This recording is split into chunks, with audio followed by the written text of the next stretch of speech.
পেয়ারা আর এক রাজ্য পোকা, ছোট্ট একটা পেয়ারা আর এক রাজ্য পোকা। যদিও ফল হয় আবার বাঁকা বাঁকা, প্রথমত ডোগাটা পিঞ্চ করবেন, এটিকে পিঞ্চ করার পর বাঁকিয়ে দেবেন। অসংখ্য কচি কচি শাখা বেরোবে, দুই দিকে দুটি ফুল অবশ্যই দেখতে পাবেন। গাছে যখন ফল নেই সেই সময় গাছের গোড়াতে দানা ওষুধ দেবেন, থাইমেট, ফোরহেড, ফিরাডন।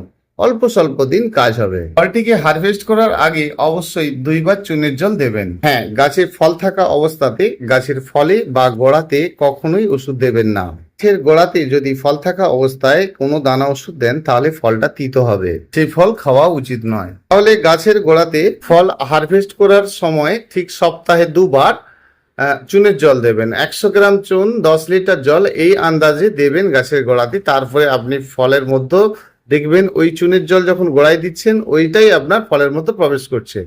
ফলের সঠিক সুস্বাদ এবং সঠিক টেস্ট পাবেন, রোগমুক্ত ফল পাবেন। ধন্যবাদ।